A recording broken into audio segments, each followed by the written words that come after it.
The scream started before anyone understood why. Police sirens wailed through the humid June air as uniformed officers swarmed the football field where Riverside High School's graduation ceremony had been moments away from beginning. Parents clutched their phones, frantically texting children they couldn't see through the chaos. The red and blue lights cast eerie shadows across the white folding chairs arranged in perfect rows, now overturned and abandoned as hundreds of people pressed toward the exits. Everyone remained calm. The voice crackled through a megaphone, but calm had already fled the scene. Teachers herded confused students in caps and gowns away from the stage, while SWAT vehicles rumbled through the parking lot. The air tasted of panic, and dust kicked up by running feet. At the center of it all stood Karen Whitfield, her perfectly coiffed blonde hair catching the afternoon sunlight as she pointed a trembling finger toward a group of seniors huddled near the gym entrance. Her voice rose above the din, shrill and accusatory. "That's him. The Syrian boy, I heard him planning it with my own ears. He's got knives hidden somewhere, and he was going to attack during the ceremony." 2 hours earlier, the scene had been entirely different. Ahmad Hassan adjusted his graduation cap for the third time, checking his reflection in the bathroom mirror. The tassel kept sliding to the wrong side, and his hands shook slightly as he tried to fix it. 4 years at Riverside High had led to this moment. 4 years of proving himself, of overcoming whispers and suspicious glances, of earning his place among the honor roll students who would walk across that stage today.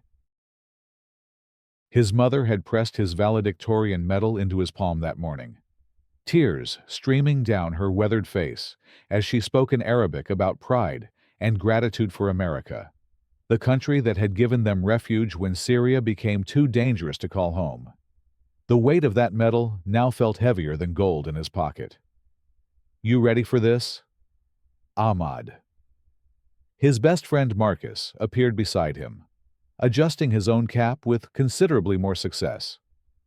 They had been inseparable since sophomore year, when Marcus had stood up to a group of bullies who had been making Ahmad's life miserable. That moment had forged a friendship that survived every challenge high school threw at them. As ready as anyone can be for the end of an era. Ahmad's voice carried a slight accent that 4 years of American education hadn't quite erased. He had learned to modulate it in certain situations, but with Marcus, he never had to pretend to be anything other than himself. They walked together toward the gymnasium where the graduating class was assembling. The hallways buzzed with excited chatter and the rustle of polyester gowns. Ahmad's girlfriend Sarah waved from across the corridor, her smile bright enough to power the entire school. She had been accepted to the same university where Ahmad would study engineering in the fall. Everything was falling into place perfectly. Karen Whitfield stood near the water fountain, her volunteer coordinator badge prominently displayed on her floral dress. She had inserted herself into every aspect of the graduation planning committee, despite having no official role. Her son Tyler had graduated 3 years earlier, but Karen seemed incapable of letting go of her connection to the school. She thrived on the authority her volunteer status provided, however imaginary that authority might be. Her pale blue eyes tracked Ahmad as he passed, and her lips pursed into a thin line of disapproval.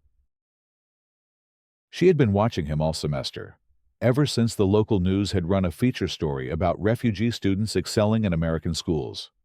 Ahmad's photograph had appeared prominently in the article, along with details about his academic achievements and college plans. The attention had made Karen increasingly uncomfortable. "I don't trust him," she had confided to her friend Janet 2 months earlier during a PTA meeting. "There's something off about that whole family. They're too perfect, too eager to fit in. It's suspicious." Janet had tried to reason with her, pointing out Ahmad's stellar academic record and the numerous community service awards he had earned. But Karen's suspicions had only deepened. She began showing up at school events where Ahmad was present, watching him with the intensity of a predator studying prey. The graduation ceremony was scheduled to begin at 2 o'clock, By 1:30, the football field was filling with proud families carrying cameras and flowers. The stage had been decorated with the school colors, purple and gold, and a banner reading Class of 2024 stretched across the backdrop. Principal Rodriguez tested the microphone while faculty members in academic regalia took their positions. Ahmad's family had claimed seats in the third row. His mother Fatima wore her best dress and a hijab in the school colors that Sarah had helped her pick out. His father Karim sat beside her, his usually serious expression softened by pride. They had sacrificed everything to give their son this opportunity, working multiple jobs while learning English and navigating a culture that sometimes welcomed them and sometimes didn't. Behind them, Karen Whitfield settled into her seat with theatrical precision, her large purse positioned strategically on her lap. She had arrived early to secure a location with optimal sightlines, not for viewing the ceremony, but for monitoring Ahmad's every movement.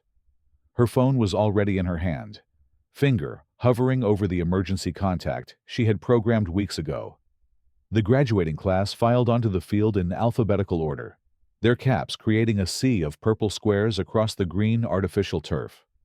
Ahmad walked with quiet dignity, his head held high despite the nervous energy coursing through his veins. The crowd applauded as the students took their seats in the front section, families craning their necks to spot their graduates among the identical gowns. Principal Rodriguez approached the podium as the applause died down. The ceremony would follow the traditional format: welcome remarks, introduction of faculty, presentation of awards, and finally, the calling of names for diploma presentation. Ahmad would be recognized twice, first as valedictorian, and later when his name was called with the H surnames. Welcome, families and friends, to Riverside High School's graduation ceremony for the class of 2024. The principal's voice carried clearly across the field through the sound system. This remarkable group of young people has overcome challenges that would have defeated previous generations. They have shown resilience, creativity, and determination that gives us hope for the future. In the third row, Fatima Hassan wiped tears from her eyes. These words felt personal, directed at her son who had indeed overcome challenges that most of his classmates would never face. Karim reached over and squeezed her hand, his own eyes moist with emotion. Karen Whitfield, however, heard something entirely different in those words. To her, overcome challenges sounded like code for something sinister. Her conspiracy-addled mind interpreted resilience as evidence of planning and determination, as proof of dangerous intent. She shifted in her seat, her grip tightening on her phone. The ceremony proceeded smoothly through the first several segments. The choir performed the national anthem with crystalline harmony. Faculty members were introduced to polite applause. Academic awards were presented to beaming students who had earned recognition for everything from perfect attendance to advanced placement excellence. Then came the moment for the valedictorian address. Ahmad rose from his seat and walked toward the podium, his speech cards tucked securely in his hand.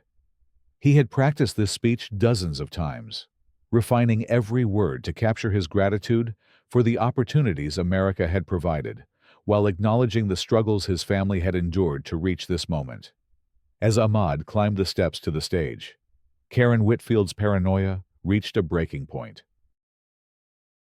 She watched him approach the microphone, and her mind began constructing elaborate scenarios of violence and terror. The rational part of her brain, already weakened by months of conspiracy theory consumption and xenophobic propaganda, surrendered completely to fear and prejudice. Ahmad cleared his throat and began to speak. His voice was steady despite the magnitude of the moment, carrying across the field to reach every corner of the assembled crowd. Principal Rodriguez, faculty members, proud families, and fellow graduates. 4 years ago, I arrived at Riverside High School as a refugee from a war-torn country, speaking broken English, and carrying nothing but hope for a better future. The crowd listened attentively as Ahmad described his journey from fear to acceptance, from outsider to valedictorian.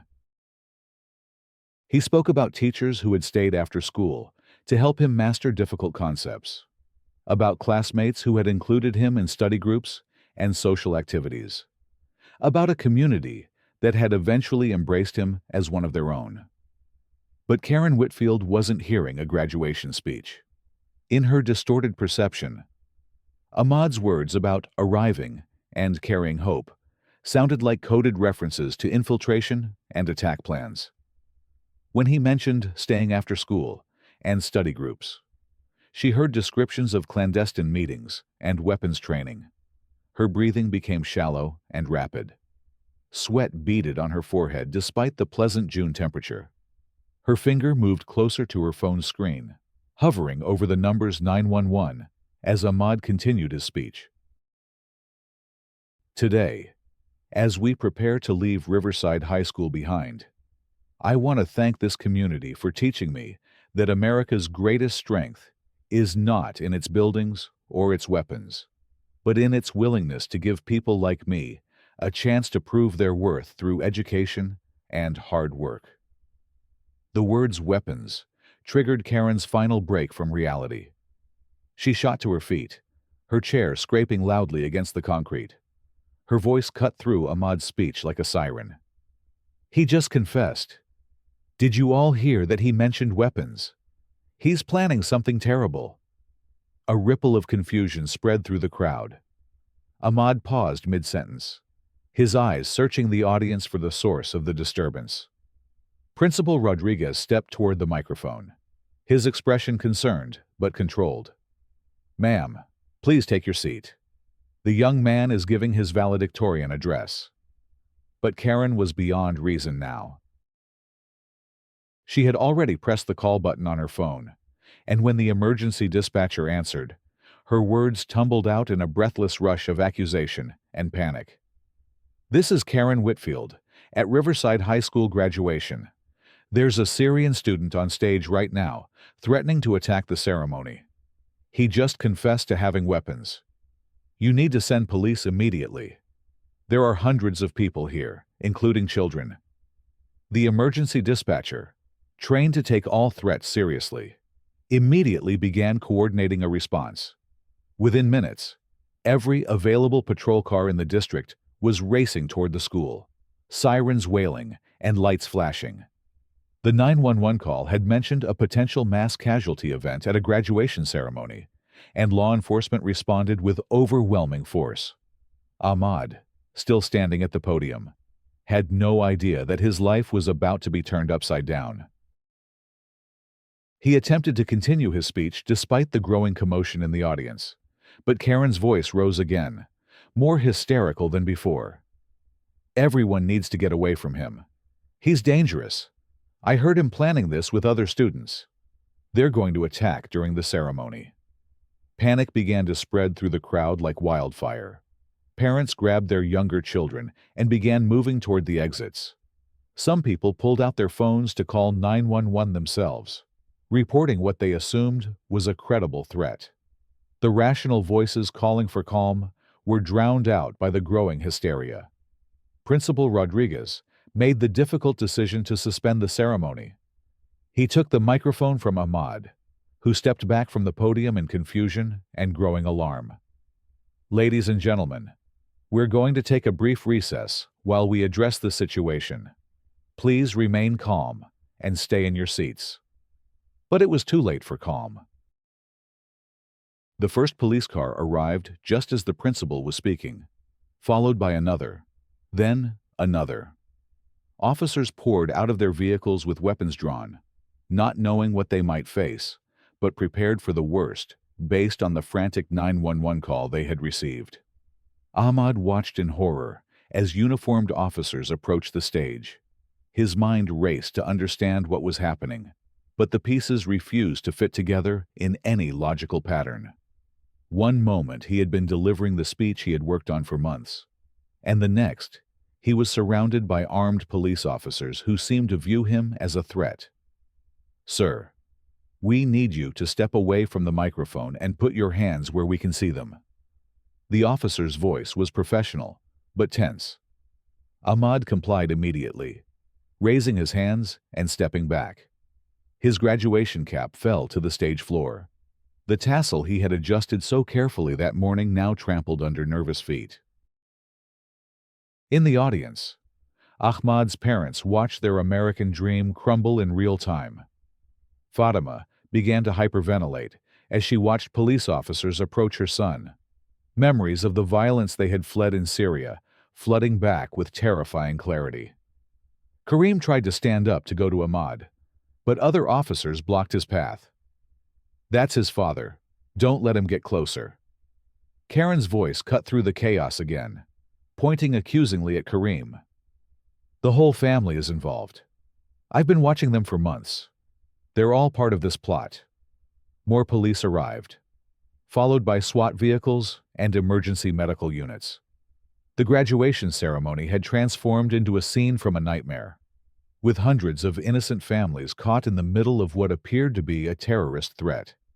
The media wasn't far behind, news vans pulling into the parking lot as reporters caught wind of the developing story. Ahmad was handcuffed and led away from the stage, while officers searched his belongings and questioned his classmates about any suspicious behavior they might have observed.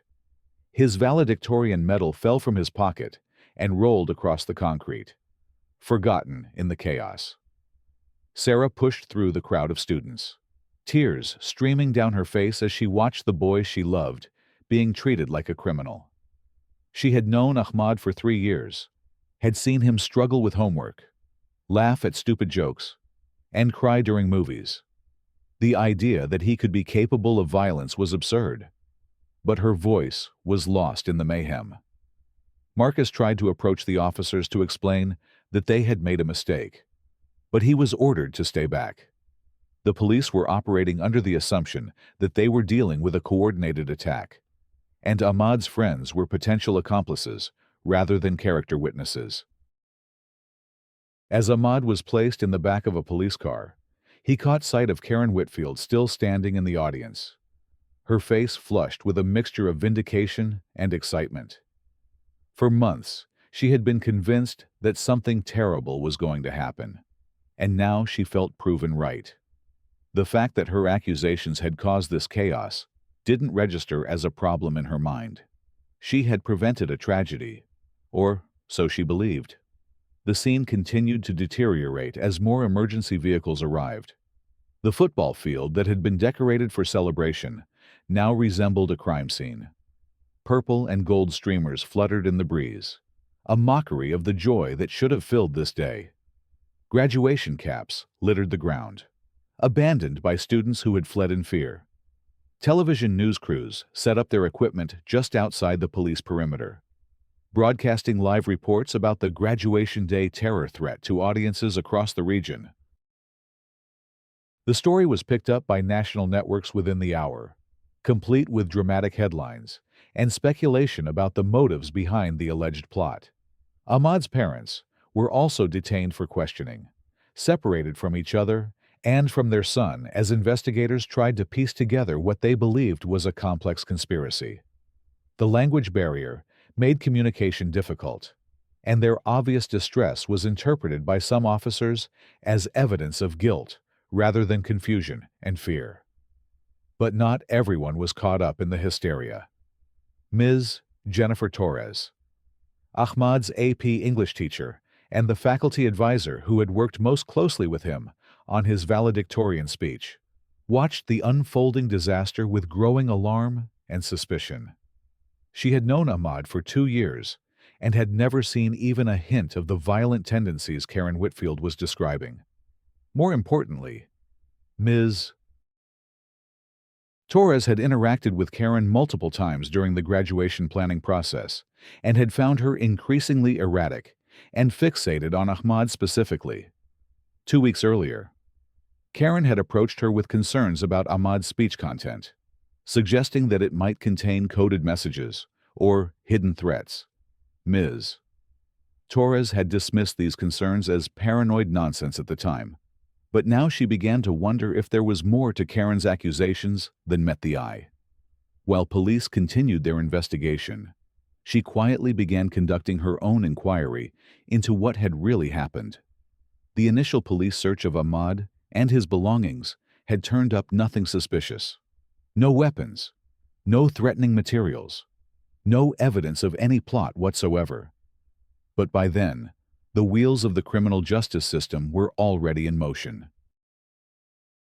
The seriousness of the accusations, combined with the public nature of the incident and the media coverage, made it politically impossible for authorities to simply admit they had made a mistake and release him. Ahmad spent the night in juvenile detention, his graduation gown replaced by an orange jumpsuit. He sat in a small cell, trying to understand how his moment of triumph had become his worst nightmare.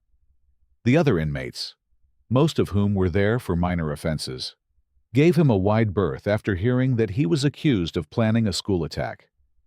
Meanwhile, Ms. Torres was working late into the night, reviewing security footage from the school's cameras and examining the digital trail of communications between students in the days leading up to graduation. What she discovered made her blood run cold, but not for the reasons anyone expected. The security cameras had captured Karen Whitfield's behavior throughout the graduation planning process. The footage showed her following Ahmad through the hallways, photographing him without his knowledge, and engaging in animated conversations with other parents while pointing in his direction. But more disturbing were the digital communications Ms. Torres uncovered, using her administrative access to the school's email system. Ms. Torres discovered a series of messages between Karen and several other parents that painted a very different picture of recent events. The messages revealed a deliberate campaign to build suspicion around Ahmad, complete with manufactured evidence and coordinated whisper campaigns. One email, sent just 3 days before graduation, contained Karen's detailed plan for disrupting the ceremony. She had been convinced that Ahmad was planning an attack based on nothing more than her own prejudices and fears. But she had decided to take preemptive action rather than wait for evidence that would never come. If we wait for proof, it will be too late. She had written to her co-conspirators. Sometimes you have to act on instinct to protect your community. I'd rather be wrong and safe than right and sorry.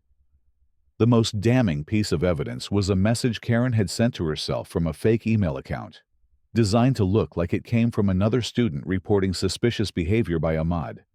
She had planned to use this fabricated evidence to support her accusations, but the chaos of the actual event had made it unnecessary.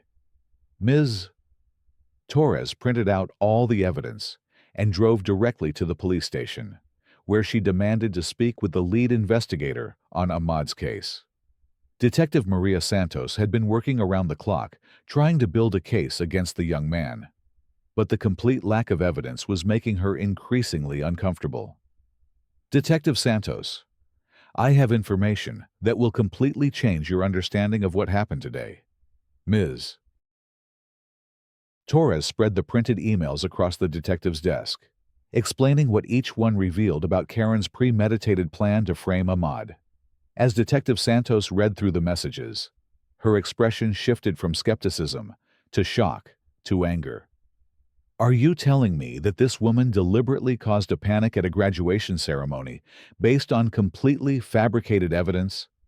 That's exactly what I'm telling you. And she's been planning it for weeks. Detective Santos immediately contacted the district attorney's office to discuss the implications of this new evidence. Within hours, the focus of the investigation had shifted completely. Ahmad was released from custody and reunited with his family, while Karen Whitfield found herself facing serious criminal charges. The story of Karen's deception spread through the community faster than her original accusations had. Parents who had initially supported her claims began to distance themselves as the truth became clear. The local news stations that had breathlessly reported the terror threat were forced to issue corrections and apologies. But the damage to Ahmad and his family was already done. The young man who should have been celebrating his acceptance to engineering school was instead dealing with death threats from people who refused to believe the truth. His parents' small business lost customers who associated them with terrorism, despite the complete lack of evidence. The community's response to the revelation of Karen's deception was swift and decisive. The school board held an emergency meeting to address the incident and issued a formal apology to Ahmad and his family. Local businesses and organizations that had initially distanced themselves from the Hassan family now competed to show their support. A makeup graduation ceremony was organized specifically for Ahmad, allowing him to deliver his valedictorian speech to a crowd of supporters who had come to understand the true nature of what had happened. When he stepped up to the microphone this time, there were no police officers, no accusations, no chaos. Just a young man sharing his gratitude for the opportunities America had provided. 2 weeks ago, I stood on this same stage and began to thank this community for welcoming my family and giving us a chance to build a new life in America. I never got to finish that speech because fear and prejudice interrupted it. But I'm grateful for this second chance to say what I intended to say that day. His voice was stronger now, tempered by the ordeal he had endured, but not broken by it. The audience listened with rapt attention, many wiping away tears as Ahmad continued. What happened to me could have destroyed my faith in this country and its people.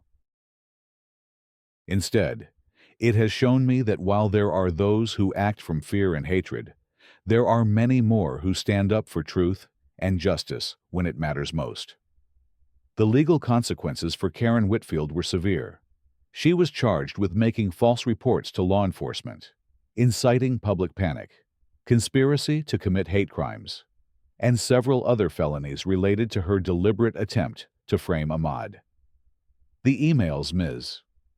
Torres had discovered provided prosecutors with overwhelming evidence of premeditation and malicious intent. During her trial, Karen's defense attorney argued that she had acted out of genuine fear and concern for public safety.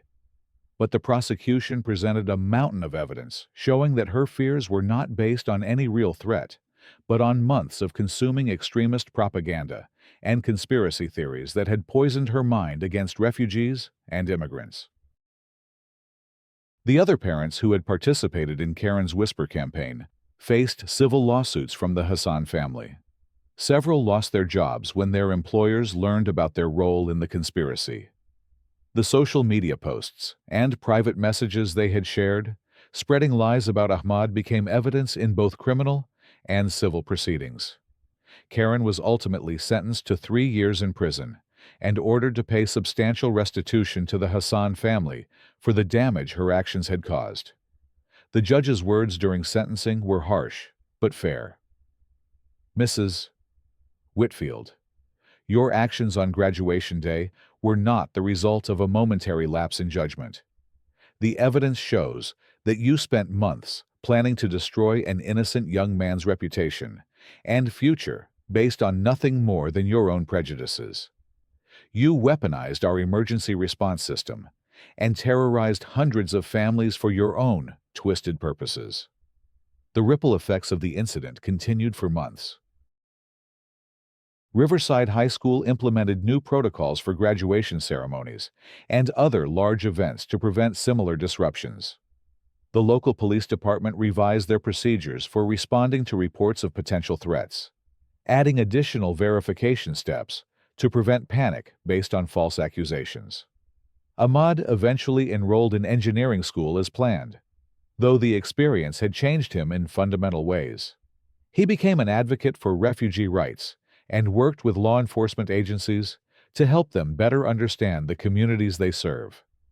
His story became a cautionary tale about the dangers of prejudice and the importance of critical thinking in an age of misinformation.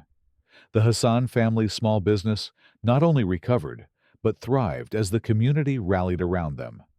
Customers who had never visited before made special trips to show their support. Local organizations partnered with them on various projects, turning them into symbols of the American dream that had nearly been destroyed by hatred and fear. Ms. Torres was recognized with several awards for her role in uncovering the truth and preventing a miscarriage of justice. She used her newfound platform to speak about the importance of teachers knowing their students as individuals rather than stereotypes, and about the responsibility educators have to stand up for truth even when it's difficult. The media coverage of the incident evolved from sensationalized reports about a terror threat to thoughtful examinations of how quickly misinformation can spread and how devastating false accusations can be. Several news organizations issued formal apologies for their initial coverage and implemented new editorial standards for reporting on allegations involving terrorism or hate crimes. 5 years later, Ahmad Hassan returned to Riverside High School as a successful engineer to speak at another graduation ceremony. This time, there were no interruptions, no false accusations, no chaos. He spoke about resilience, about the power of truth to overcome lies, and about the responsibility that comes with the privilege of education. The diploma you receive today is not just a piece of paper, he told the new graduates.